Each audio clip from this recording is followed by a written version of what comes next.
Hey, so tonight we're going to talk about what it was really like to be a caveman. And I mean really like, not the cartoon version with clubs and grunting, but the actual day-to-day life of people who lived 25,000 years ago. Oh, and if you're enjoying these stories, I'd really appreciate a like or subscribe. Super curious where you're all listening from, so drop a comment with your location and what time it is there. Always blows my mind how people are falling asleep to this all over the world.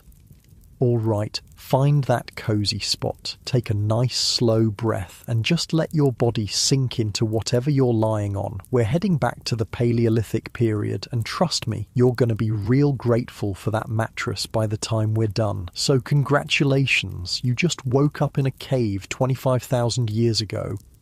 The first thing that hits you is the cold, not just chilly. Bone-deep, teeth-chattering cold that makes your muscles clench. You're lying on what feels like the world's worst camping gear. Bunches of sedge grass and rushes that someone carefully arranged into a sleeping mat. It's scratchy. Really scratchy. These grass stems poke through whatever animal skin you've pulled over yourself, and every time you shift, they crinkle and rustle like nature's most uncomfortable cereal. Your nose fills with smells that are just intense. Wood smoke, yeah, but also something musty and earthy from the cave walls, the leftover scent of cooked meat from last night's meal mixing with the sharper smell of unwashed human bodies. There's this underlying funk of animal fat that's been used for waterproofing and warmth, plus something green and plant-like from all the grass bedding around you. You can hear the cave breathing, if that makes sense. Little echoes of dripping water somewhere deeper in the darkness. The soft snoring of maybe 20 other people scattered around you on their own grass mats. Someone's baby makes those tiny sleeping sounds babies make. Outside the cave entrance, you catch the distant calls of birds starting their day, and maybe the rustle of some animal moving through the brush. Your body aches, I mean really aches. Yesterday was a long day of walking and hunting and gathering, and you can feel it in every muscle. Your feet are tough as leather by now, but they're still sore from scrambling over rocks. Your back has that specific stiffness that comes from sleeping on the ground for, well, your entire life. The good news? You're alive. The bad news? Pretty much everything else. Actually, let me back up and paint this picture properly. You're not some primitive grunt shuffling around in animal skins. You're actually incredibly skilled, like scary skilled. You know the names and uses of hundreds of plants. You can track animals by the tiniest signs. A bent blade of grass, a scuff mark on a rock. You can make fire from scratch, napstone tools that are sharper than modern steel, and read the weather by watching how birds fly. But here's the thing. All that skill, you need every bit of it just to not die. You shift on your grass bed, trying to find a position that doesn't involve something poking into your ribs. That's better. The animal skin over you, probably deer or elk, is actually pretty warm once you get settled. These hides have been carefully prepared, scraped and worked until they're soft and flexible. Well, softish. Everything is relative when you're living in the Stone Age. As your eyes adjust to the dim light filtering in from the cave mouth, you start to make out the shapes around you. Your family group is scattered across this main chamber. Your mate and children close by, your parents and siblings and cousins arranged in family clusters around the central fire pit. 23 people total, which is pretty typical for a band like this. The fire. Oh man, the fire. It's the most important thing in your entire world, and right now it's just a pile of glowing embers and ash. Someone, probably whoever had last watch, has kept it alive through the night, feeding it slowly with carefully selected pieces of wood. The embers pulse red and orange in the cave's darkness, throwing shifting shadows on the stone walls. Getting that fire going each morning isn't like flicking a light switch. Starting a fire from nothing is genuinely hard work, even when you know what you're doing, so your people never let it die completely. There's always someone responsible for keeping those embers alive, adding just enough fuel to maintain the heat without wasting precious wood. You can smell the specific scent of the wood they've been burning. Oak and ash mostly, with some birch mixed in. Different woods burn differently, and your people know exactly which ones to use for cooking versus heat versus light. Oak burns long and steady. Birch catches easily and gives off that sweet smell. Pine is good for starting fires but smoky for cooking. Time to get up.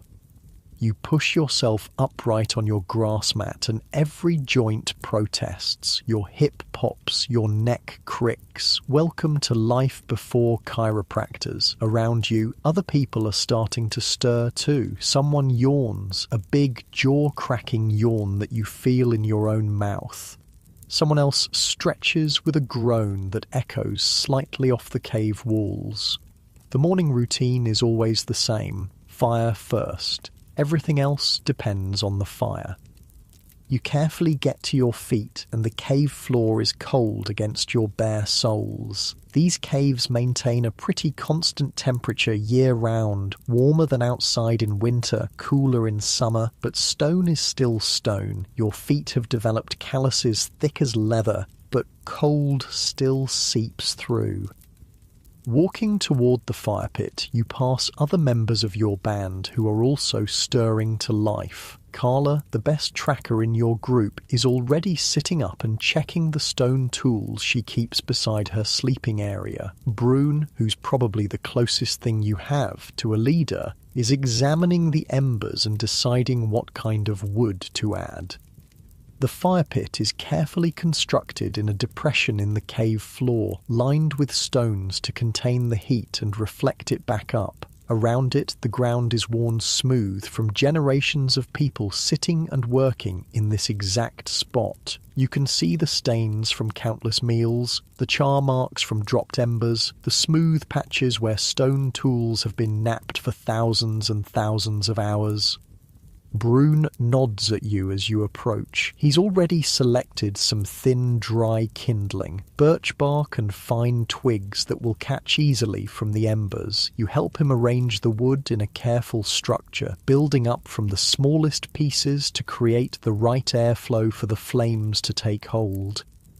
Working together, you blow gently on the embers, coaxing them back to life. The red glow brightens and tiny flames begin to lick at the birch bark. The smell of smoke gets stronger, mixing with that distinctive scent of hot stone and ash. More flames catch, and suddenly you have real fire again. Dancing, crackling, wonderful fire that pushes back the darkness and starts to warm your hands. Fire is life. Fire is protection. Fire is the difference between human and animal.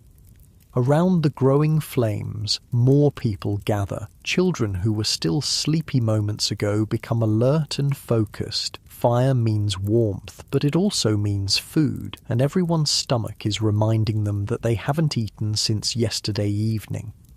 The good news about being a hunter-gatherer is that you don't have to worry about a mortgage or taxes or your boss being unhappy with your quarterly performance review. The bad news is that every single day starts with the question, what are we going to eat and how are we going to get it? Yesterday was a decent day. The hunters managed to bring down a deer. Not huge, but enough to feed everyone with some left over for today. The gatherers came back with their carrying bags full of nuts, roots, and berries. But that was yesterday. Today, you're starting from scratch. You settle into the familiar rhythm of morning preparation. Someone fetches water from the stream that runs past your cave. Clear, cold water carried in containers made from animal bladders and carved wood. Someone else starts preparing some of yesterday's leftover meat for a quick morning meal. The meat gets spitted on sharpened sticks and held over the flames until it's heated through. Not really cooked. This is more like reheating leftovers, but warm food on a cold morning is a small miracle. The smell of heating meat mixes with the wood smoke, and your stomach makes that empty, anticipatory rumble. While you're eating your small portion of warmed meat and some nuts from yesterday's gathering, the day's planning begins. This isn't like a modern business meeting with agendas and PowerPoint presentations. It's more like a casual conversation around the fire, but the stakes are life and death. The hunting party, maybe 6 or 7 people, will head east today following the deer trail that was spotted yesterday. Deer are creatures of habit, and if you know their patterns, you can intercept them at water sources or feeding areas, but hunting big game with stone-tipped spears and wooden clubs is dangerous, difficult work. Most hunting expeditions come back empty-handed. The gathering party will spread out through the forest looking for anything edible. Nuts, berries, roots, tubers, mushrooms, bird eggs, insects, medicinal plants. Gathering is actually more reliable than hunting. You almost always find something, but it requires incredible knowledge of the natural world. You need to know which berries are safe and which will kill you, which roots are edible and which will make you violently sick, which mushrooms are food and which are poison, when and where to find bird eggs, how to process bitter nuts to make them edible, where the good tool-making stones can be found. Your people carry this knowledge in their heads, hundreds of pieces of information passed down through generations of trial and error and careful observation. There are no books, no Google, no instruction manuals, just human memory and hard-won experience. As the morning fire burns brighter and the cave starts to warm up, people begin the daily ritual of checking and maintaining their tools. Stone tools dull with use and need constant attention. Wooden spears get damaged and require repair. Clothing made from animal skins needs mending. You examine your own personal kit, the stone knife you made yourself, your wooden digging stick, the leather pouch that holds your fire-making materials. The knife has a few small chips in the edge from yesterday's work, nothing serious, but it could be sharper. Knapping, shaping stone tools, is both an art and a science. You need to understand how different types of stone fracture, how to strike them at just the right angle with just the right force to remove flakes and create a sharp edge. It's incredibly precise work that requires years of practice. You settle into a comfortable position with your stone hammer and start the careful process of resharpening your knife. Each strike has to be placed exactly right. Too hard and you'll break the tool. Too soft and nothing happens. Hit it at the wrong angle and you'll ruin hours of previous work. The sound of stone on stone rings through the cave as other people work on their own tools. It's a comfortable, familiar sound, the soundtrack of Paleolithic life. Chip, chip, chip, the rhythmic percussion of survival. Your knife sharpens nicely. The edge is now keener than most modern kitchen knives, sharp enough to slice through hide and meat and plant material with ease. You test it carefully on a piece of leather, and it cuts cleanly. Good. This tool might save your life today. Around you, the cave is coming fully alive. Children who are old enough help with basic tasks, feeding the fire, organising the sleeping areas, checking water containers. Younger kids stay close to their mothers, but even they're learning by watching. There's no formal education here, just constant observation and gradual participation in adult activities. The really little ones, babies and toddlers, are kept warm and safe near the fire while their mothers prepare for the day's work. One baby is fussing, and her mother nurses her while simultaneously checking over her gathering tools. Multitasking was invented about 2.5 million years ago. You shift position, getting more comfortable as the cave slowly warms. Nice and easy, the familiar sounds and smells and textures of this morning routine are oddly soothing, despite the harsh realities. This is your world, this is your family, this is home. As the sun climbs higher outside the cave, sending more light through the entrance, the pace of preparation picks up. People start moving toward the mouth of the cave, ready to begin another day of searching for food and materials and everything else you need to survive. But before anyone goes anywhere, there's one more crucial morning task: assessing the weather and the world outside.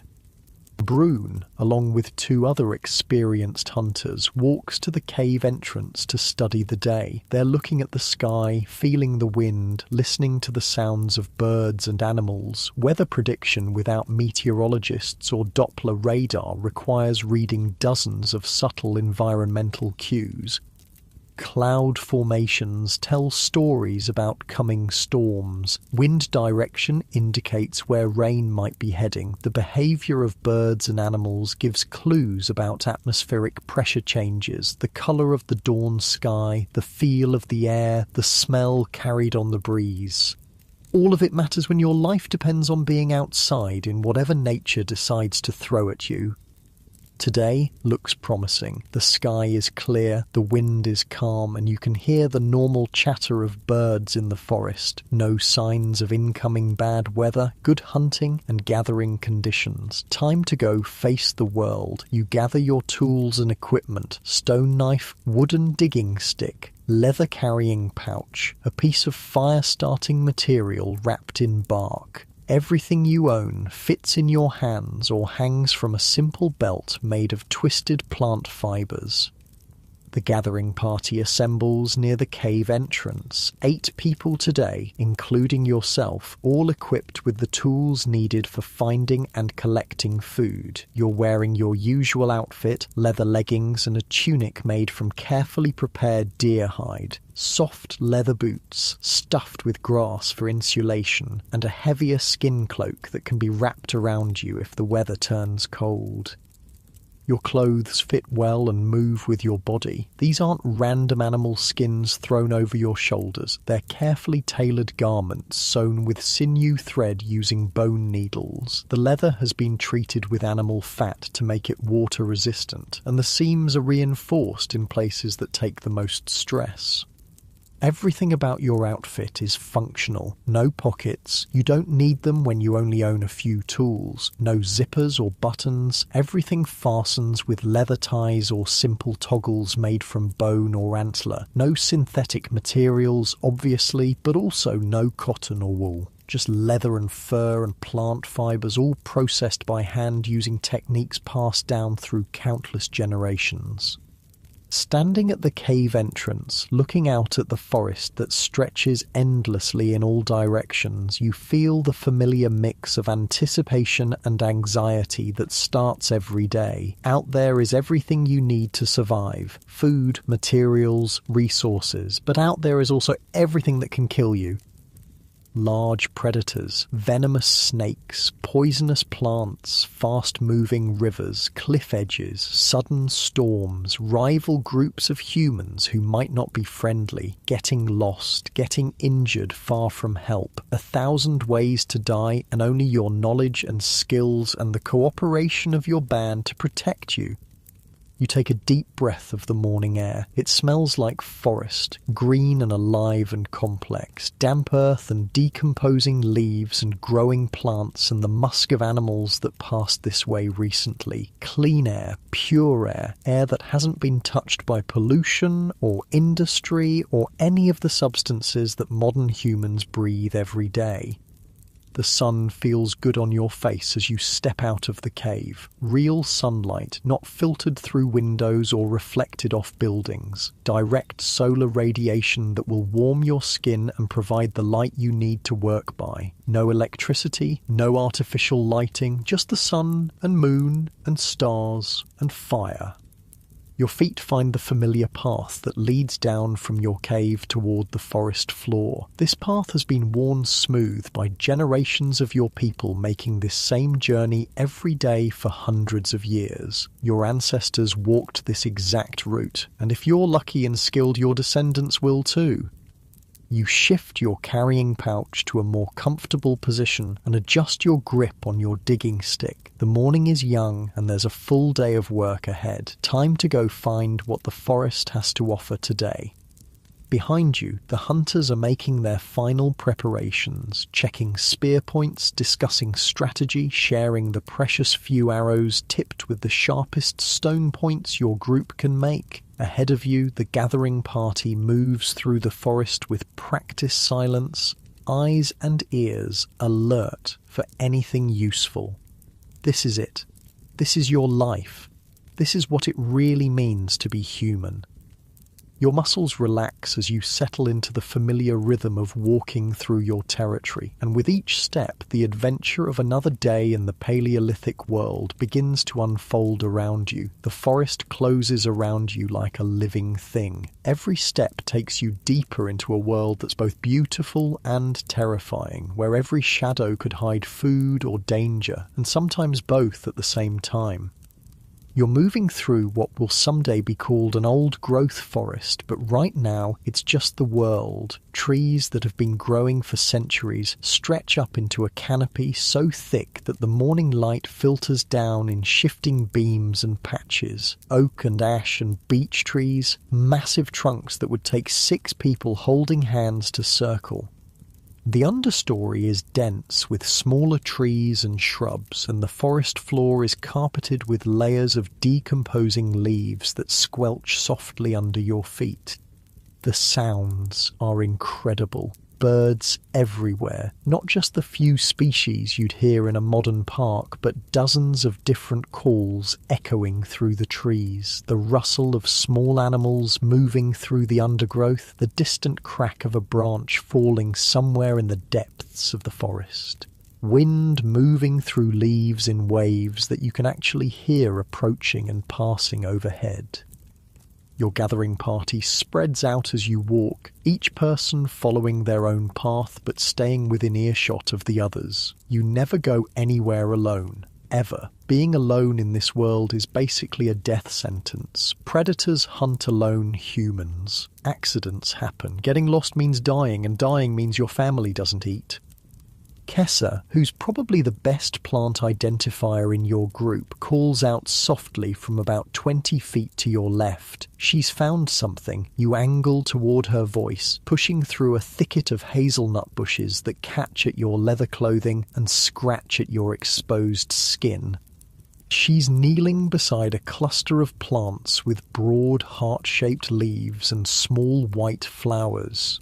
"Wild garlic," she says, and the satisfaction in her voice is obvious. This is a good find, not just food, but medicine too. Wild garlic can help with infections, and it adds flavour to otherwise bland meals. You help her carefully dig up several of the bulbs using your wooden digging sticks. The tools are simple but effective. Hardwood sticks about as long as your arm, sharpened to a point and hardened in fire. They're perfect for digging roots and tubers without damaging them. The bulbs come up easily in the soft forest soil. They're small, about the size of your thumb, with papery white skin and that unmistakable sharp smell of garlic. Kessa rubs one clean and bites into it, chewing thoughtfully. "Good," she says. "Strong. These will keep well." You wrap the bulbs in a piece of soft leather and tuck them into your carrying pouch. So far, so good. The day is off to a promising start. Your group continues deeper into the forest, following animal trails and paths that your people have used for generations. Every few hundred yards, someone finds something worth collecting. Nuts from hazelnut bushes, berries that are just starting to ripen, wild mushrooms growing on rotting logs, but only the ones that experienced gatherers know are safe. The knowledge required for this work is staggering. You need to know hundreds of different plants, their seasons, their habitats, how to process them, how to store them. Some plants are only edible at certain times of year. Some require complex preparation to remove toxins. Some look almost identical to poisonous varieties, but have subtle differences that can mean the difference between a good meal and a horrible death. Take mushrooms. There are dozens of edible varieties in your forest, but also several that will kill you in very unpleasant ways. The difference between food and poison might be the colour of the spores, or the way the stem breaks, or the smell when the mushroom is crushed. Get it wrong, and you're dead. Get it right, and you have a delicious, nutritious meal. Your people have been learning these distinctions for thousands of years, passing the knowledge down through careful teaching and observation. No one forages alone until they've spent years learning from experts. Even now, experienced as you are, you still check with others when you find something unusual. The sun climbs higher as your group works its way through the forest, and you can feel the day starting to warm up. The morning chill is lifting, and walking at a steady pace is starting to make you pleasantly warm under your leather clothing. You adjust your carrying pouch and keep moving. About an hour into the expedition, Toma calls out from near a stream bank. His voice has that particular excitement that means he's found something really good. You push through the undergrowth toward the sound, and what you see makes you smile. Wild honey. High up in an old oak tree, maybe 20 feet off the ground, there's a dark opening in the trunk where a colony of wild bees has made their home. You can see them coming and going, and that sweet smell of honey is faint but unmistakable on the breeze. Honey is like winning the lottery. It's concentrated energy, pure sugars that your body craves and burns efficiently. It keeps well without spoiling. It has medicinal properties, and it tastes incredible, especially when your normal diet consists of meat, nuts, and whatever vegetables you can find, but getting it is dangerous work. The plan develops quickly. Toma is the best climber in your group, and he volunteers to go up. You'll build a fire at the base of the tree and create smoke to calm the bees. Someone else will prepare containers to hold the honeycomb. Everyone else will be ready to run if things go badly. Wild bees are not docile. They will defend their hive aggressively, and bee stings can be seriously dangerous if you get enough of them. People have died trying to collect honey, but the reward is worth the risk. You gather dry wood and tinder, while others search for the right kind of green leaves to create heavy smoke. The fire needs to produce a lot of smoke without too much flame. You want to calm the bees, not burn down the tree. The fire catches quickly, and soon you have thick white smoke rolling up toward the bee tree. The sound of buzzing gets quieter as the smoke reaches the hive entrance. Bees evolved with forest fires, and smoke triggers their instinct to gorge on honey and prepare to abandon the hive. When they're focused on eating, they're less likely to attack. Toma strips off most of his clothing, fewer places for angry bees to get caught, and starts climbing. He's incredibly skilled, moving up the rough bark with the confidence of someone who's been climbing trees since he could walk. His feet and hands find holds that you can barely see from the ground.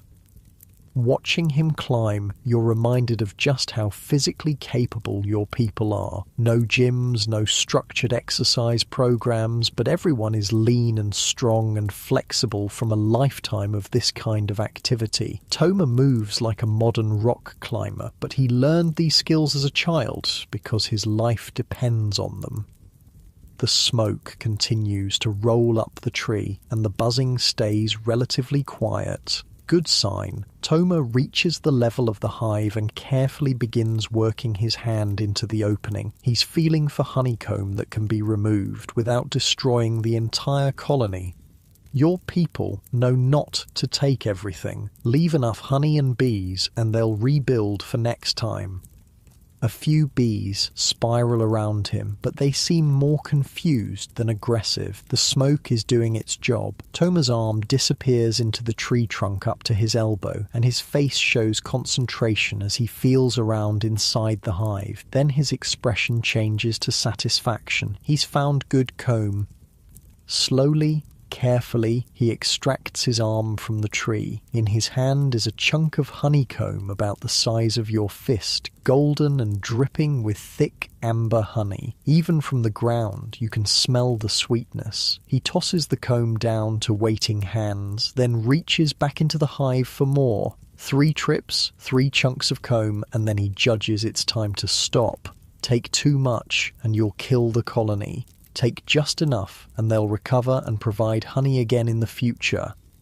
Toma scrambles down the tree with the same skill he showed going up, dropping the last few feet to land lightly on the forest floor. A few bee stings on his arms and shoulders, but nothing serious. He's grinning with the satisfaction of a job well done. The honeycomb is gorgeous. Wax cells filled with honey so pure and concentrated it seems to glow in the dappled forest light. You can't resist breaking off a small piece and putting it in your mouth.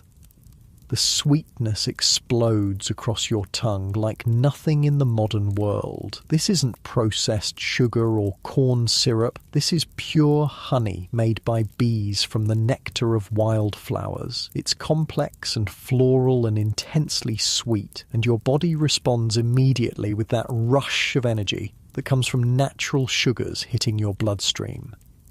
You close your eyes for a moment, savouring the taste. Honey like this was the sweetest thing available to humans for tens of thousands of years. No chocolate, no candy, no desserts, just this, and it's perfect. The honeycomb gets carefully wrapped and packed away in leather containers. This is a treasure that will be shared with the entire band back at the cave. Children will get small pieces as treats. Adults will use it to make other foods more palatable. Some will be saved for winter when every calorie counts. Your gathering party continues through the forest, energized by the successful honey collection. The sun is getting higher now, and the forest is fully alive with activity. Birds calling from every direction, small animals rustling through the undergrowth. The constant, subtle movement of a healthy ecosystem. You find yourself settling into the meditation of long-distance walking through familiar territory. Your feet know this ground. Your eyes automatically scan for useful plants, signs of game, anything out of place that might indicate danger. Your breathing falls into a steady rhythm that matches your pace. This is one of the most peaceful times in Paleolithic life, moving through the forest with your community, working together, using skills that connect you directly to the natural world. No schedules, no deadlines, no artificial stress, just the ancient rhythm of human life in harmony with the environment. Well, mostly harmony. There are still plenty of ways to die out here. Around midday, your group stops beside a small stream to rest and eat. The water is clear and cold, running over smooth stones worn by countless years of current. You cup it in your hands and drink deeply, tasting the mineral purity of water that has never been processed or treated or run through pipes. Lunch is a selection of what you've gathered so far. Nuts, berries, some leftover meat from yesterday, and tiny tastes of that precious honey. You sit on a fallen log beside the stream, listening to the water and eating slowly, methodically. The food is challenging by modern standards. The meat is tough and requires serious chewing. The nuts are small and sometimes bitter. The berries are tart and seedy. Nothing is salted or seasoned or prepared in ways that enhance flavour. But your body knows this food, recognises it, processes it efficiently. And there's something deeply satisfying about eating food you gathered yourself with your own hands, using knowledge passed down through generations of your ancestors. This meal represents hours of skilled work and deep understanding of the natural world. Every bite was earned. As you eat, you notice how your body feels: strong, lean, efficient. Your muscles are dense and functional from constant physical activity. Your senses are sharp from relying on them for survival. Your mind is calm but alert, constantly processing information about your environment. This is what human bodies were designed for: not sitting in chairs for 8 hours a day, not eating processed foods, not living under artificial light. This, moving through natural landscapes, eating food you collected yourself, working with your community to solve the daily challenges of survival. After the meal, your group splits up to cover more territory. You partner with Denny, an older woman who knows more about medicinal plants than anyone else in your band. She's teaching you to identify herbs that can treat pain, infection, digestive problems, and other common ailments. The two of you work your way along the stream bank where many useful plants grow in the rich, moist soil. Denny shows you how to recognize willow bark, which can be chewed to relieve pain and fever. She points out wild mint growing in shady spots, good for stomach troubles. You find cattail roots growing in the marshy areas near the stream, starchy tubers that can be roasted or ground into flour. The knowledge Denny shares with you represents thousands of years of human experimentation with natural medicine. Your people have no doctors, no hospitals, no pharmacies. What they have is detailed understanding of which plants can heal and which can harm. Some of this knowledge is startlingly sophisticated. Your people know how to use willow bark for pain relief, the same active ingredient that's in modern aspirin. They know which mushrooms have antibiotic properties. They understand how to use certain plants to induce labor during difficult births or to prevent pregnancy when resources are scarce. But they also know the limitations of plant medicine. Serious injuries often mean death. Infections that modern antibiotics could cure easily become fatal. Childbirth is dangerous. Life expectancy is much shorter than in the modern world. The afternoon passes in this way: walking, searching, learning, collecting. Your carrying pouch gets heavier as you add more plants and roots and other useful materials. The sun moves across the sky, and the light in the forest shifts from bright midday to the warmer slanted rays of late afternoon. You're getting tired, not exhausted, but pleasantly fatigued from a day of steady physical activity. Your legs feel the miles you've walked, your back feels the weight of your collecting pouch, your hands are stained with plant juices and dirt from digging in the forest soil.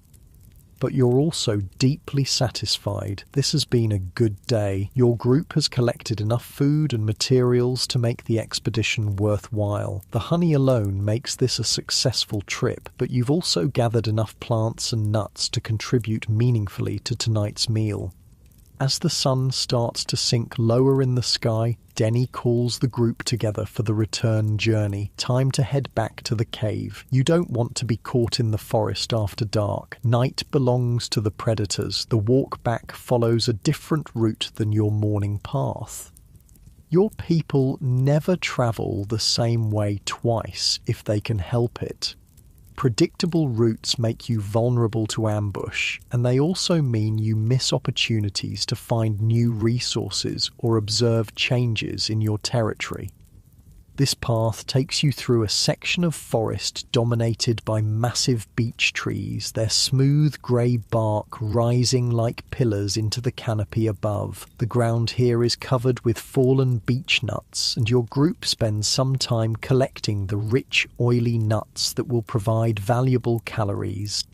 Beech nuts require preparation. They need to be shelled and the bitter husks removed, but they're worth the effort. High in fat and protein, they store well and provide concentrated nutrition during the leaner months of winter. As you work bent over and picking nuts from the forest floor, you become aware of how quiet it's gotten. The normal sounds of birds and small animals have faded. The forest feels expectant, waiting.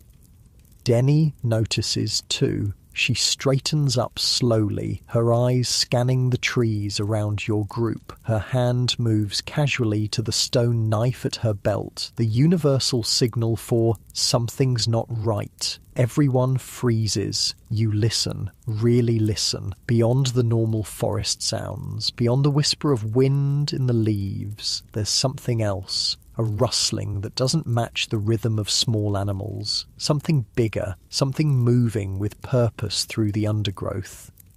Could be a deer, could be an elk, could be a bear, could be people who aren't your people. Denny makes a subtle hand gesture that means gather closer, stay quiet, be ready to run. Your group slowly, carefully consolidates into a tighter formation. No sudden movements, no noise, just controlled readiness. The rustling gets closer. Through the trees you catch glimpses of movement, brown shapes moving between the tree trunks, coming your way. Then you see antlers. Elk, a small herd of them moving through the forest on their own afternoon journey. Huge animals, each one weighing more than 3 or 4 humans combined. Beautiful, magnificent, and potentially dangerous if they feel threatened. Your group stays perfectly still as the elk pass. 5 adults and 2 calves moving with that peculiar combination of grace and power that large wild animals possess. They're magnificent, thick coats gleaming in the afternoon light, massive antlers that could easily kill a human, muscles rippling under their skin as they walk. One of the adults stops about 30 feet from your group and looks directly at you, eye contact with a wild elk. For a long moment, you and this ancient creature regard each other across the space between species, 2 different kinds of animals sharing the same forest, the same world. Then the elk decides you're not a threat and continues on its way. The herd disappears into the forest as quietly as they appeared, leaving only the faint scent of musk and the memory of that brief, intense connection. Your group relaxes. Denny grins and makes the hand sign for good luck. Seeing elk is always a positive omen. They're associated with strength and endurance, and encountering them safely is considered a blessing from the forest spirits. You finish collecting beech nuts and continue the journey home. The sun is definitely getting lower now, and the light in the forest is taking on that golden quality of late afternoon. Time to pick up the pace. The path climbs gradually as you approach your home territory. The cave is situated on higher ground for good reason. Better visibility, easier to defend, and less likely to flood during heavy rains. Your legs feel the incline as you climb, but it's a familiar burn. You've made this walk thousands of times. As you crest the final hill before home, you can smell wood smoke on the breeze. The hunters must be back already, and someone has built up the fire. Good. Fire means warmth and cooking and the comfortable gathering space where your band comes together at the end of each day. You can also smell cooking meat, really smell it, rich, savoury scents that make your mouth water and your stomach rumble with anticipation. The hunters were successful today. There will be fresh meat tonight, along with everything your gathering party has collected. The cave entrance comes into view, and you can see people moving around the fire pit, children playing in the safe area near the cave mouth, adults working on various tasks, some preparing food, others working on tools or clothing, the comfortable bustle of a successful community. You're almost home. Your body feels the relief of completing another day's work safely. Your carrying pouch is heavy with useful plants and nuts. Your knowledge has grown through another day of learning from Denny. The forest provided well today. As you approach the cave, children run out to greet the returning gathering party. They want to see what you've found, hoping for treats like berries or nuts they can eat right away. Their excitement is infectious, reminding you of the simple pleasure of sharing resources with your community. You ruffle the hair of Mira, a 7-year-old girl who's particularly interested in plants. She follows you everywhere during gathering expeditions, asking endless questions about which plants are useful and why. Today, she wants to know about every single thing in your collecting pouch. The transition from forest to cave feels abrupt but welcoming. Outside is vast and wild and full of possibilities and dangers. Inside is controlled space, human space, the place where your band comes together for safety and warmth and shared meals.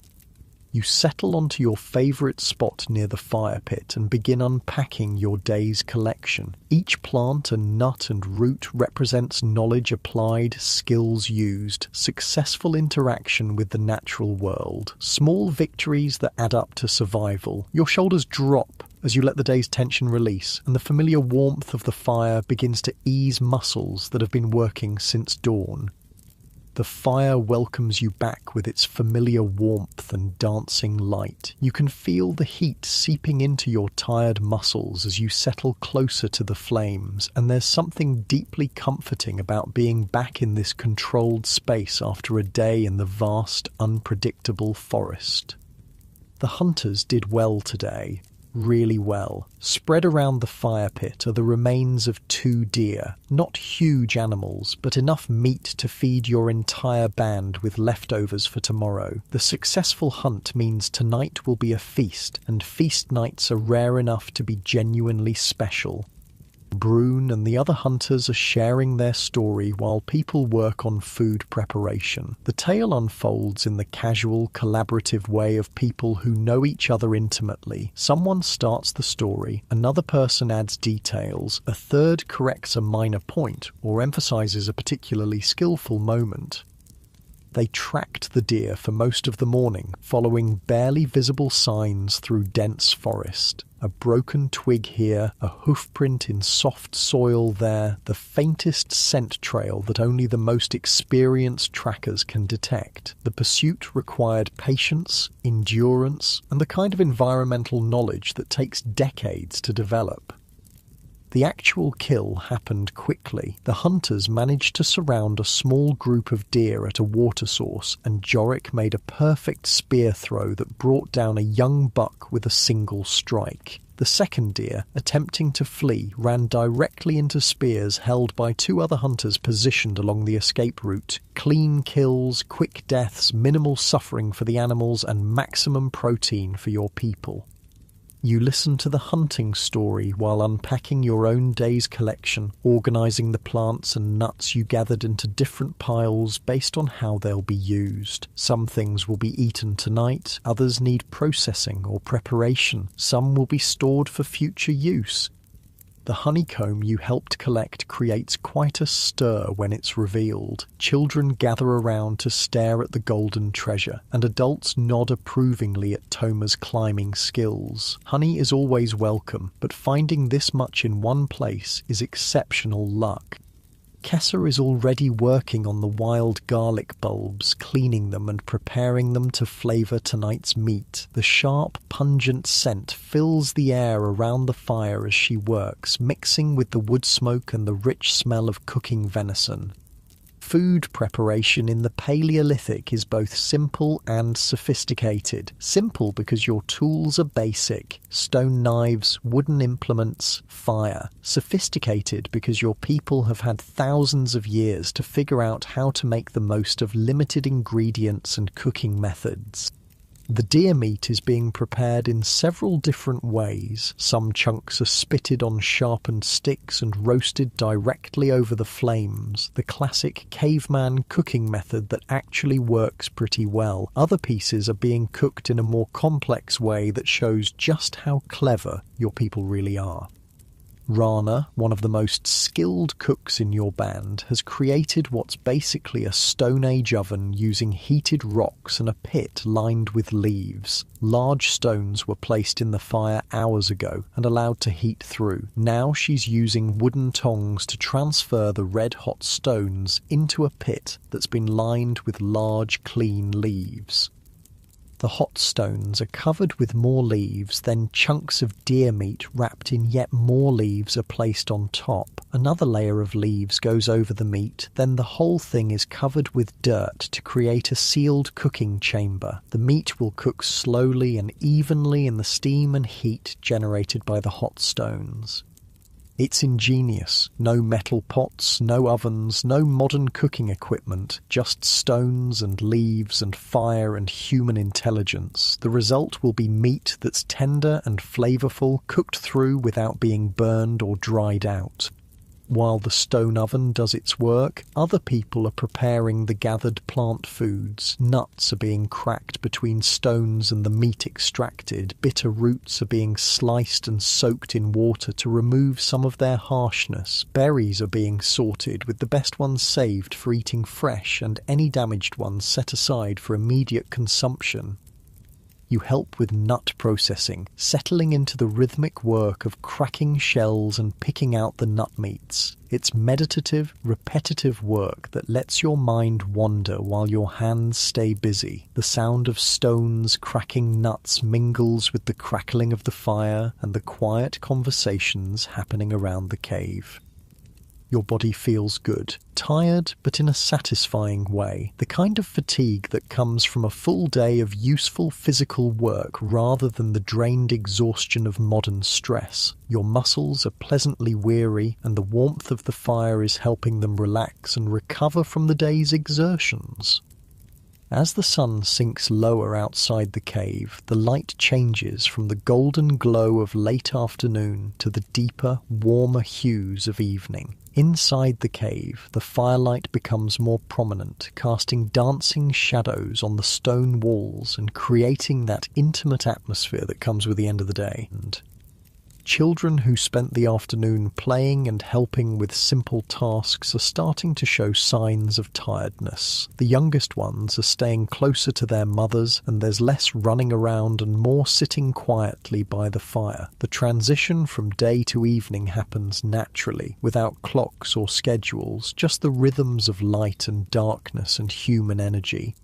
The first cooking meat is ready. Jorik uses his stone knife to slice thin pieces from a leg that's been roasting over the fire, testing for doneness. The meat is perfectly cooked, hot all the way through, but still juicy, with that slightly smoky flavour that comes from cooking over a wood fire. He offers the first taste to the eldest member of your band, old Senna, as is proper. She chews thoughtfully, nods approval, and gestures for the meal to begin. This isn't quite the free-for-all that modern people might imagine. There are customs, hierarchies, ways of doing things that maintain social harmony and ensure everyone gets fed. The meal unfolds slowly, deliberately. People eat in a relaxed way that allows for conversation and storytelling. Children get choice pieces of meat along with some of that precious honey. Adults share everything equally, with special consideration for pregnant or nursing mothers who need extra nutrition.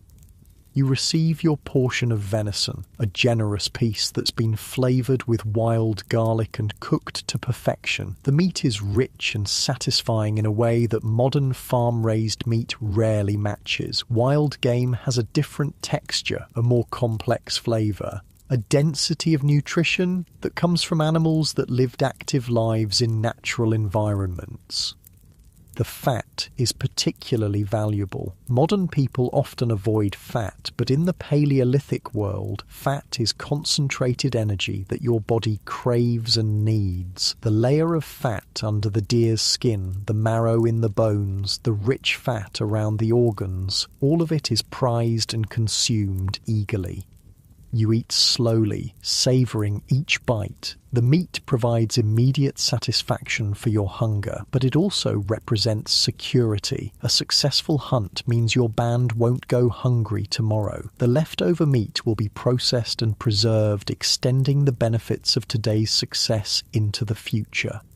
As you chew, you notice how quiet the cave has become. Not silent, there's still the crackling of the fire, the soft sounds of people eating, occasional quiet conversation, but the urgent energy of the day has settled into something calmer, more contemplative. This is one of the most peaceful times in Paleolithic life. The day's work is done, food has been found and prepared and shared. Everyone is safe inside the cave with a warm fire and full bellies. These moments of security and comfort are rare enough to be treasured. You shift position slightly, getting more comfortable against the stone wall that forms your backrest. The fire's warmth feels good on your face and hands, and your stomach is pleasantly full of rich meat and nuts and the lingering sweetness of honey.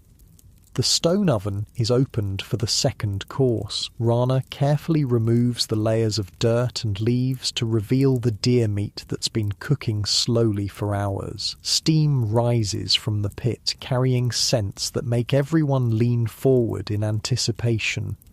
The meat that emerges is incredibly tender, falling apart at the touch of a wooden implement. It's been cooked gently and evenly, infused with the flavours of the leaves that wrapped it and the smokiness from the heated stones. This is sophisticated cooking using Stone Age technology. Everyone gets a portion of the pit-cooked meat, and the difference in texture and flavour from the roasted meat is remarkable. Your people understand that variety in food preparation isn't just about taste. Different cooking methods preserve different nutrients and make various components of the food more digestible. While people eat the second course, the leftover raw meat is being prepared for preservation. Some will be cut into thin strips and hung near the fire to dry into jerky. Other pieces will be rendered for their fat, which can be used for waterproofing, medicine, and preserving other foods. Nothing is wasted. The bones will be cracked tomorrow to extract the nutritious marrow. The hide is already being prepared for processing into leather. Sinew will be saved for sewing thread. Antler and bone will become tools. Even the hooves have uses. A successful hunt provides resources far beyond just meat. As the meal progresses, the atmosphere in the cave becomes increasingly relaxed and social. This is when stories get told, when knowledge gets passed down, when the social bonds that hold your band together are reinforced and strengthened. Old Senna, the eldest woman in your group, begins telling a story that everyone has heard before but no one minds hearing again. It's about the great winter when she was young, when the snow was so deep that hunting became impossible for weeks and the band survived by eating cached supplies and gathered materials that had been stored in hidden locations. The story serves multiple purposes. It's entertainment, obviously, but it's also education. Senna is teaching the younger members of the band about resource management, about preparing for hard times, about the importance of planning ahead. The story contains practical survival information disguised as entertainment. You lean back against the cave wall and let the familiar rhythm of Senna's voice wash over you. These oral traditions are how your people preserve and transmit knowledge across generations. No writing, no books, no external storage systems, just human memory and the ancient art of storytelling. The fire burns lower as the evening progresses, but someone occasionally adds wood to keep it going. The light becomes softer, more intimate, creating a cocoon of warmth and safety in the vast darkness outside the cave. Children are getting sleepy. The youngest ones have already been put to bed on their grass mats, covered with soft furs and positioned close enough to the fire for warmth but far enough away to be safe. Their mothers hum quiet songs while nursing or simply holding them close. The older children are allowed to stay up longer, but they're showing signs of tiredness. They sit quietly by the fire, listening to adult conversations, occasionally nodding off against a parent's shoulder before being gently roused and encouraged to stay awake a little longer. You feel your own energy settling into evening mode. The urgency and alertness required for daytime survival in the wilderness is giving way to something calmer, more contemplative. Your breathing slows naturally as your body recognizes the transition from active day to restful evening. Someone starts working on tomorrow's tools. Stone napping by firelight isn't ideal, but simple maintenance tasks can be done in the flickering illumination. The rhythmic sound of stone on stone adds to the peaceful atmosphere, a gentle percussion that speaks of preparation and care for the implements that make survival possible. Women are working on clothing repair, using bone needles and sinew thread to mend small tears in leather garments. This is skilled work that requires good hand-eye coordination, but experienced seamstresses can do basic repairs even in dim light. The clothing your people wear represents hundreds of hours of labor, and maintaining it properly is essential. The social dynamics of evening time are different from the focused urgency of daytime activities. People sit closer together, conversations are quieter, more intimate, physical contact increases, children leaning against parents, adults sitting shoulder to shoulder, casual touching that reinforces social bonds. You notice how the fire affects everyone's behaviour. People orient themselves toward it, not just for warmth, but as a social focus. The fire is the centre of community life, the gathering point that brings the band together at the end of each day. It's been this way for hundreds of thousands of years. As the evening deepens, some people begin preparing for sleep. The sleeping areas are arranged around the fire pit in a rough circle, with families grouped together and the most vulnerable members, young children and elderly people, positioned closest to the warmth and light. Your own sleeping area is ready from this morning's brief tidying. The grass mat has been shaken out and rearranged. Your sleeping furs have been aired and positioned for maximum warmth. Everything is prepared for another night's rest on the stone floor of the cave. But sleep is still some time away. Evening activities continue at a relaxed pace as people finish their tasks and gradually wind down from the day. Some individuals work on personal projects, carving wooden tools, preparing plant materials for future use, organising their few personal possessions. The cave itself seems to exhale as the day ends. The stone walls, which absorbed heat from the fire during the day, slowly release that warmth back into the air. The temperature remains comfortable despite the cooling air outside. Caves are naturally insulated, maintaining relatively stable temperatures year-round.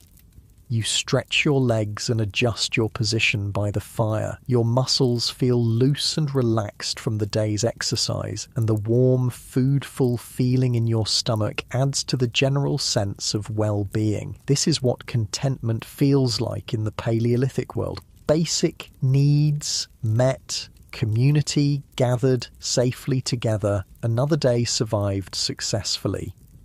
The sound of evening wind outside the cave entrance creates a subtle backdrop to the indoor activities. It's a reminder that the world beyond your small circle of firelight continues its ancient rhythms, but here in this protected space, your people have created a pocket of human warmth and safety.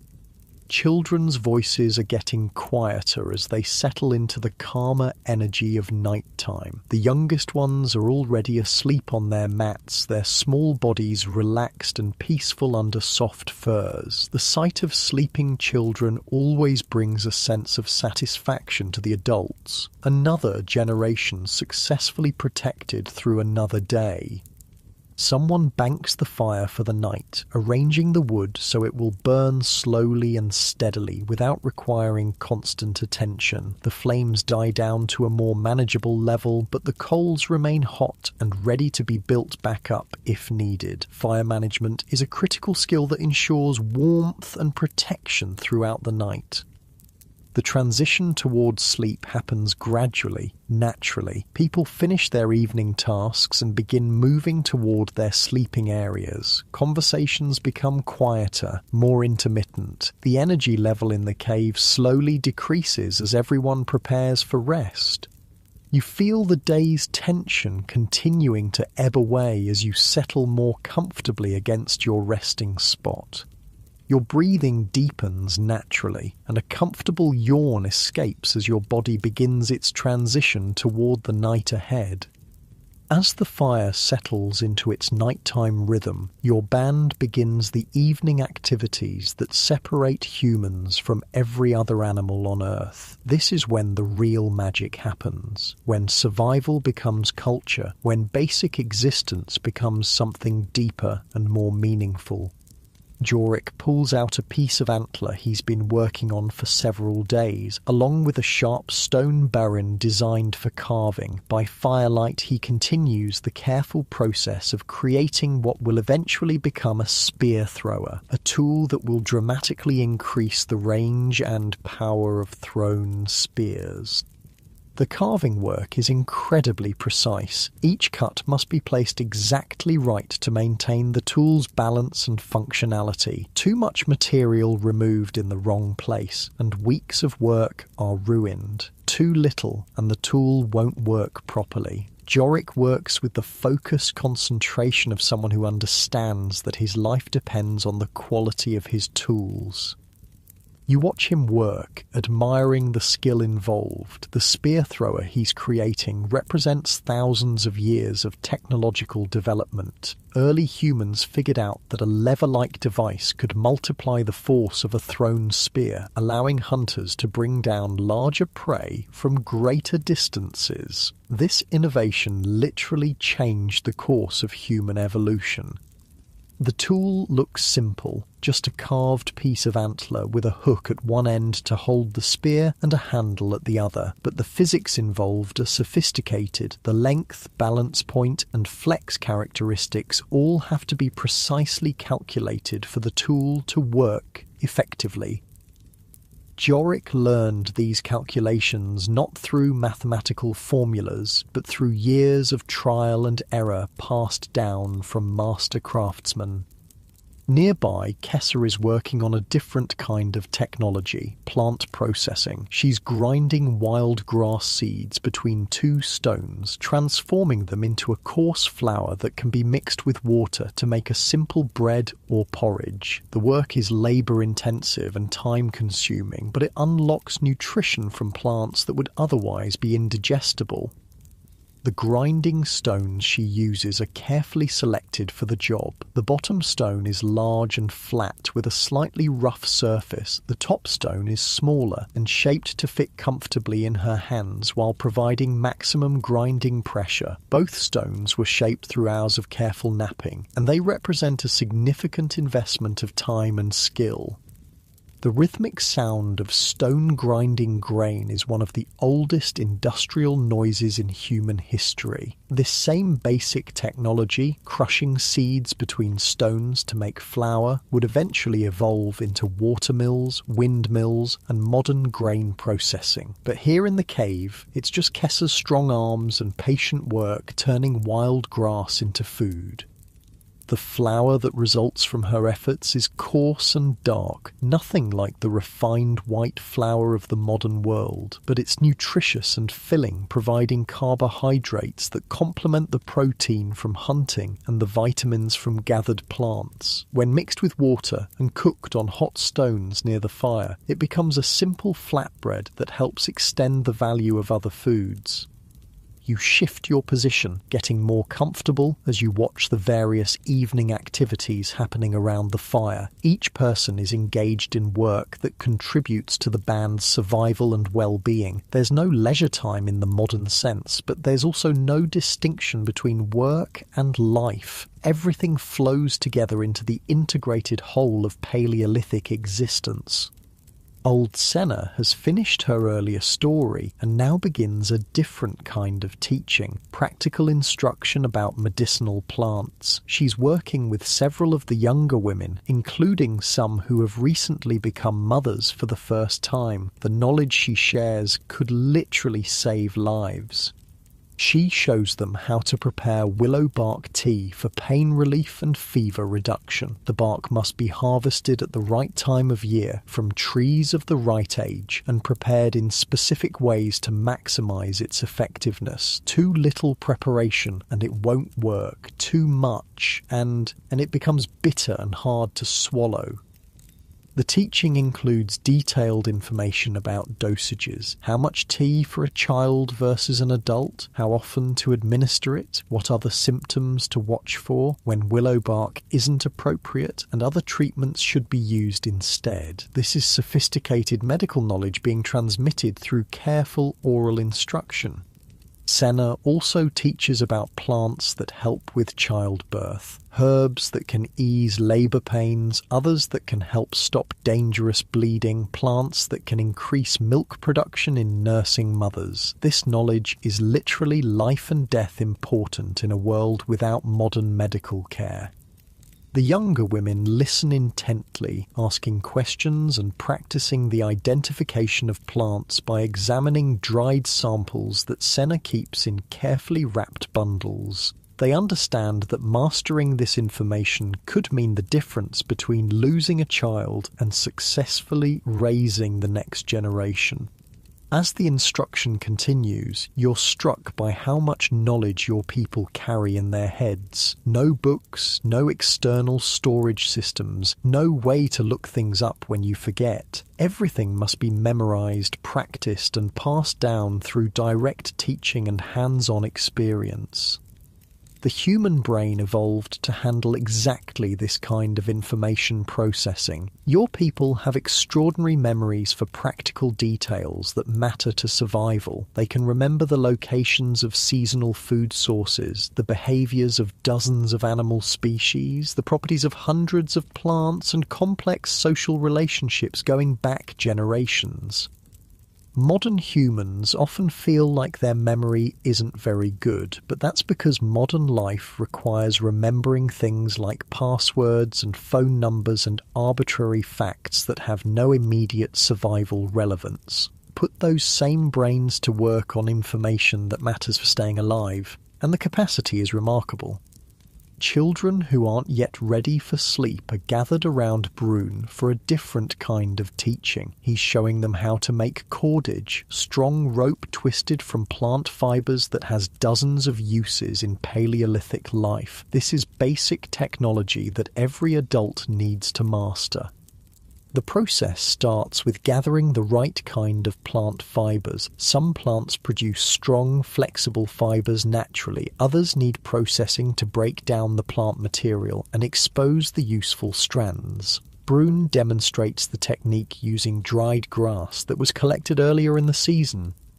First, the plant material is beaten with stones to break down the woody parts and separate the fibers. Then the fibers are sorted by length and quality. The longest, strongest strands will become the core of the rope. Shorter pieces can be used for less critical applications or twisted together to add bulk.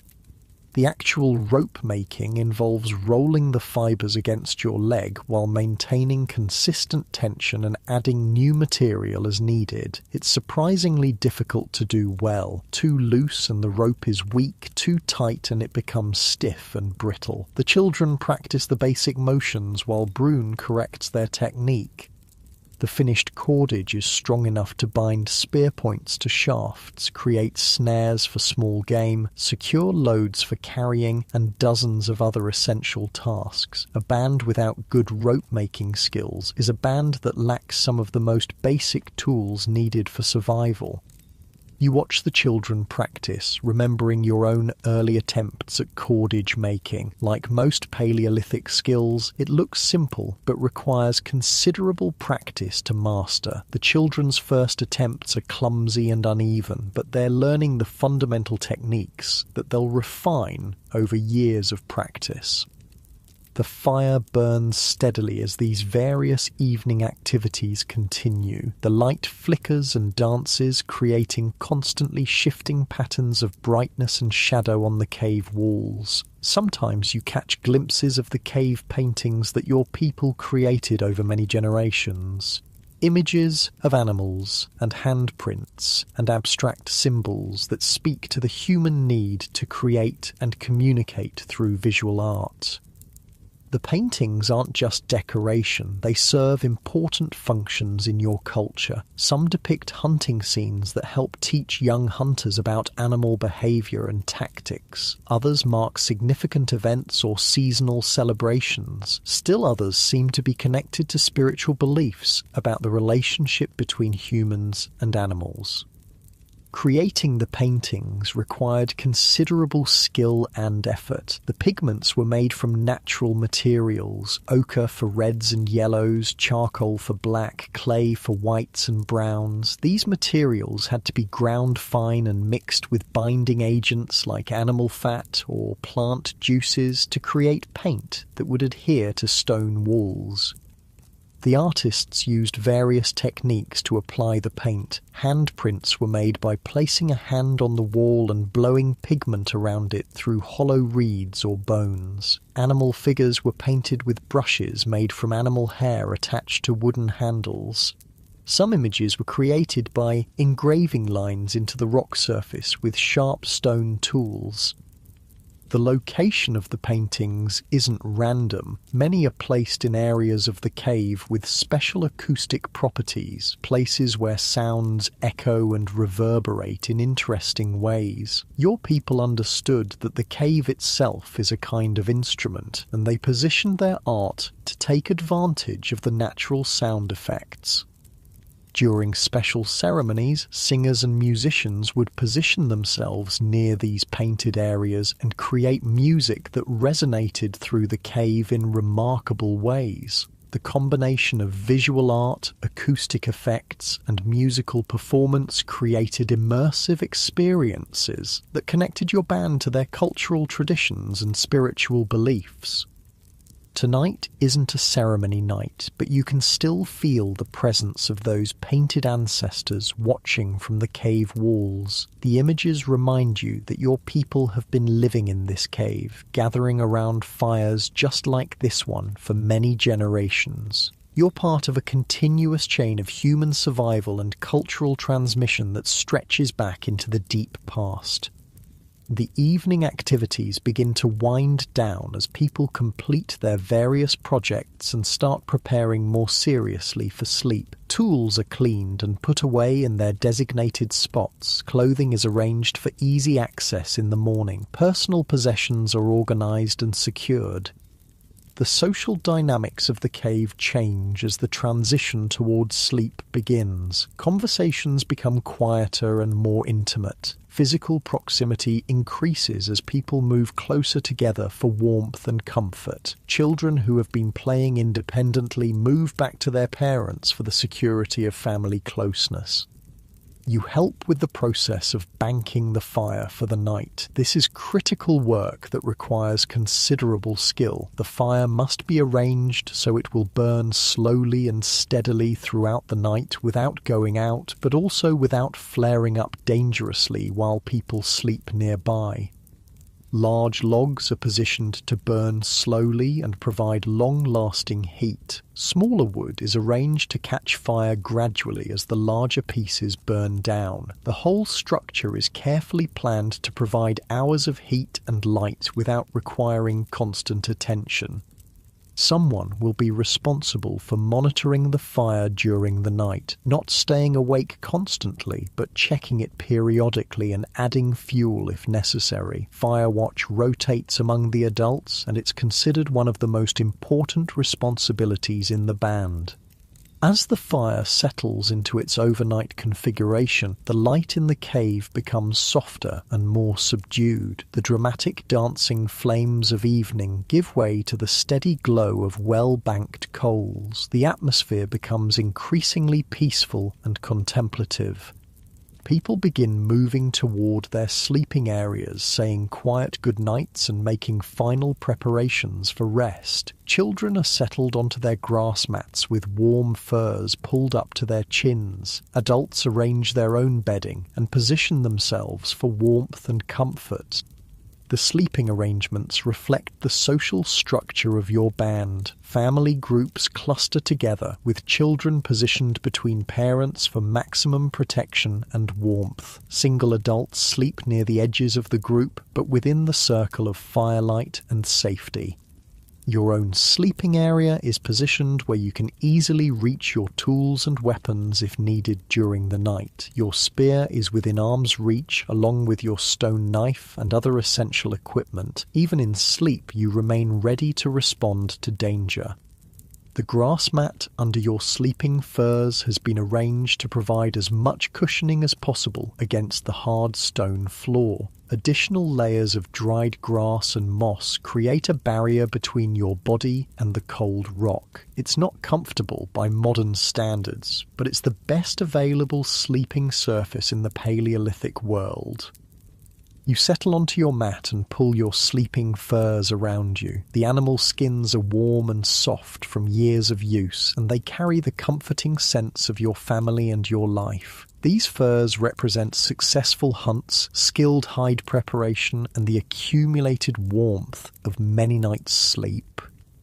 The sounds in the cave gradually diminish as people settle into sleep. Conversations fade to whispers, then to silence. The only sounds are the crackling of the fire, the occasional shift of someone adjusting their position, and the deep, slow breathing of people relaxing into rest. Outside the cave, the night world is alive with different sounds. Owls calling from the forest, the distant howl of wolves, the rustle of nocturnal animals moving through the undergrowth. But inside the cave, protected by fire and stone walls and the presence of your band, these sounds seem distant and unthreatening. You feel your body beginning to relax as it recognizes the familiar transition towards sleep. Your muscles, which have been working hard all day, start to release their tension. Your breathing naturally slows and deepens. The warmth from the fire and your sleeping furs creates a cocoon of comfort around you. This is the end of another successful day in the Paleolithic world. Food was found and shared, tools were maintained and improved, knowledge was passed down to the next generation. Everyone survived safely to see another night. These simple accomplishments represent the fundamental victories of human existence. The fire continues to burn steadily, casting its warm glow on the sleeping forms scattered around the cave. The light flickers gently across the painted walls where your ancestors left their marks, connecting tonight to countless other nights when humans have gathered around fires for warmth and safety and companionship. Your breathing settles into a deeper rhythm as you feel yourself getting more comfortable on the grass mat, your body naturally finding that perfect position for rest. The day's adventures fade into pleasant memories as the peaceful warmth of the cave embraces you, and the gentle sounds of your sleeping community create the perfect backdrop for whatever dreams may come in this ancient, timeless place where humans have always found safety and peace. The night deepens around your cave, and the world outside settles into the ancient rhythms that have governed this planet for millions of years. Inside, your band sleeps peacefully around the dying embers of the fire, each person wrapped in the security of community and the hard-won comfort of another day survived. But as you lie on your grass mat, listening to the gentle breathing of your people and feeling the warm weight of animal furs against your skin, something remarkable begins to happen. The boundaries between then and now start to blur. The 25,000 years that separate the Paleolithic world from your modern life seem to compress into nothing more than a long, slow exhale. Because here's the truth that most people never really understand. You are them. Your DNA, your basic brain structure, your fundamental physical and emotional needs. They're virtually identical to those cave dwellers whose lives we've been exploring together. The human genome hasn't changed significantly in the last 40,000 years. You're running Stone Age software in a space age world. Those Paleolithic humans weren't primitive ancestors stumbling through a harsh world with limited intelligence. They were people just like you, with the same capacity for love and creativity and complex thought. They laughed at jokes, they mourned their dead, they told stories around fires and worried about their children and fell in love and felt wonder at the beauty of the natural world.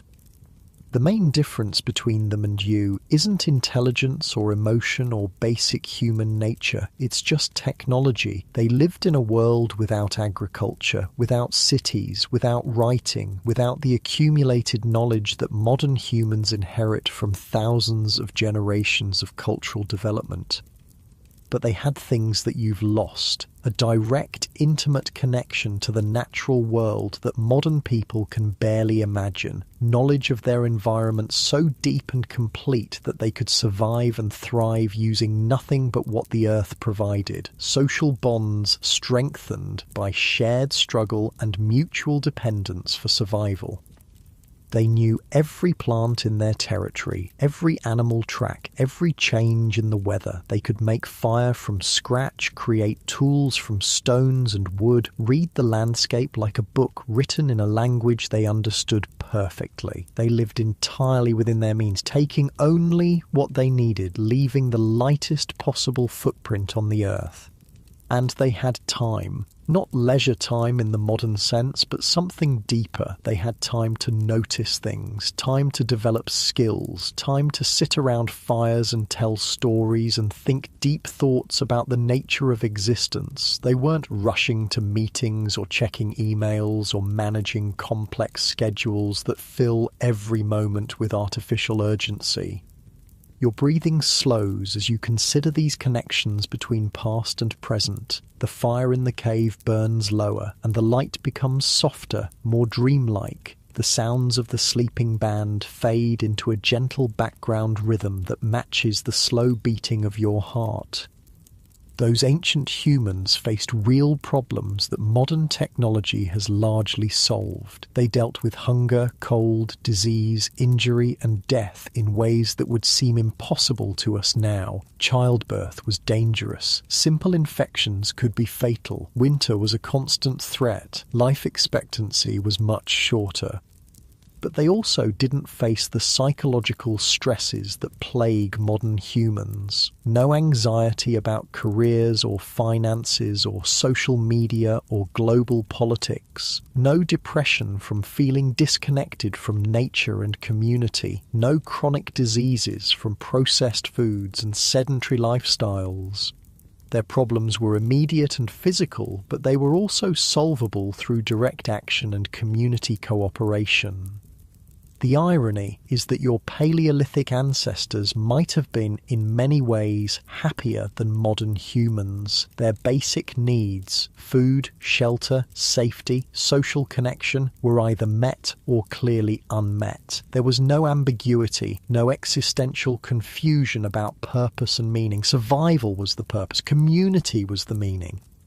They didn't suffer from the peculiar modern ailment of having all their physical needs met while feeling spiritually empty. They didn't have enough food to eat regularly, but they never wondered why they were alive, or what the point of existence might be. The point was to live another day, to help your people survive, to pass knowledge down to the next generation. Your muscles relax more deeply as these thoughts flow through your mind like a gentle stream. The grass mat beneath you feels softer now, more comfortable. The animal furs seem to conform perfectly to your body, creating a cocoon of warmth that reminds you of the most comfortable bed you've ever slept in. Modern humans often fantasize about simpler times, but Paleolithic life wasn't simple. It was direct. Every action had clear consequences. Every skill had obvious utility. Every day brought challenges that could be met with knowledge, strength, cooperation, and ingenuity. There was no complexity for its own sake, no bureaucracy, no abstract problems that couldn't be solved through direct engagement with the physical world.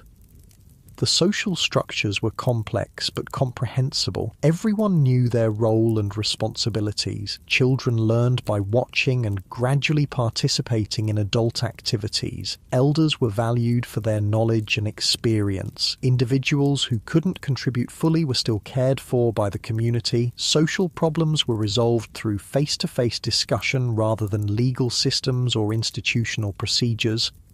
And they had something that modern humans desperately crave: genuine connection to something larger than themselves. Not abstract spiritual beliefs, but daily practical integration with the natural world. They were part of the ecosystem, not separate from it. Their survival depended on understanding and respecting the rhythms of nature. The fire in the cave burns even lower now, just glowing embers that pulse like a slow, steady heartbeat. The light is dim and warm, casting everything in soft, comfortable shadows. The painted animals on the cave walls seem almost alive in the flickering glow, their eyes watching over the sleeping humans with ancient wisdom. You can feel your eyelids beginning to grow heavy as you sink deeper into these contemplations. Your body recognizes the approach of sleep, and all your muscles start to release the last of their tension. The transition from waking consciousness to rest happens as naturally as breathing. Those Paleolithic humans experienced this same transition every night. No electric lights to disrupt their circadian rhythms, no screens to overstimulate their brains before sleep, no caffeine or processed foods to interfere with natural sleep patterns. When darkness fell, they slept. When dawn came, they woke. Simple, natural, healthy. Their sleep was probably deeper and more restorative than anything modern humans typically experience. Physical exhaustion from a full day of meaningful activity, combined with the security of community and the comfortable familiarity of their cave home, would have created ideal conditions for profound rest.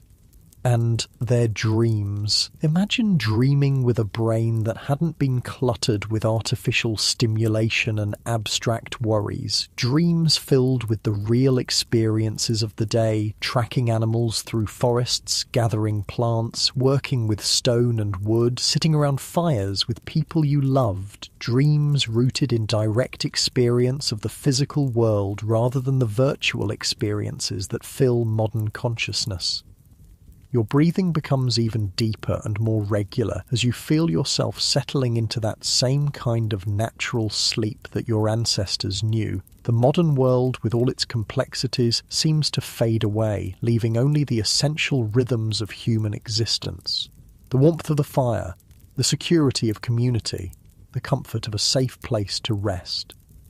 But here's the remarkable thing. Those Paleolithic humans created the foundation for everything that came after. Their innovations, fire, tools, language, art, social cooperation, made possible the agricultural revolution, the development of cities, the growth of technology, the modern world you live in today. They figured out how to be human, how to survive not just as individuals but as communities, how to pass knowledge from one generation to the next, how to create beauty and meaning in the midst of struggle, how to love and laugh and dream even when life was uncertain and often dangerous. The techniques they developed for working with stone became metallurgy, which became engineering, which became the technology that puts satellites in space. The plant knowledge they accumulated became agriculture, which became the food systems that feed billions of people. The social structures they created became the foundation for all human civilization. Your mind drifts gently as these connections become clearer. Past and present merge into a continuous flow of human experience spanning thousands of generations. You are the descendant of those cave dwellers, carrying their DNA, their basic brain structure, their fundamental capacity for survival and creativity and love. The fire in the cave dims to its lowest point, just barely glowing coals that provide the faintest light. The darkness is complete and comforting, like being wrapped in the softest blanket imaginable. Your eyelids feel heavier and heavier, and keeping them open requires more effort than it's worth. That Paleolithic world is still there, underneath all the layers of modern civilization, in your DNA, in your dreams, in the deep structures of your brain that respond to fire and community and the natural rhythms of day and night. You can access it anytime you need to remember what it means to be truly human. When modern life feels overwhelming, remember those cave dwellers who faced real dangers with courage and intelligence. When you feel disconnected, remember the deep bonds that held their communities together. When you feel purposeless, remember that your ancestors found meaning in the simple act of survival and the love they felt for their people. You are tougher than you think, smarter than you know, more connected to the natural world than modern life allows you to remember. You carry within you the accumulated wisdom of millions of years of human evolution, the survival skills and emotional resilience that allowed your species to thrive in conditions that would terrify most modern people. Your breathing slows to match the ancient rhythms of rest, and your body feels heavy and peaceful on the soft grass mat. The animal furs around you seem to pulse with warmth, and the gentle sounds of the sleeping cave community fade into the background of consciousness. The boundary between sleeping and waking becomes blurred and unimportant. You are safe. You are warm. You are part of a continuing story that stretches from those first humans who learned to control fire all the way to this moment, lying in your own comfortable bed, connecting across vast distances of time to understand what it really means to be human. Those cave dwellers would be amazed by the world their descendants created. Cities with millions of people, machines that fly through the sky, devices that let you communicate instantly with people on the other side of the planet, medical knowledge that can cure diseases they couldn't even imagine, abundance of food and comfort that would seem miraculous to people who struggled every day just to survive.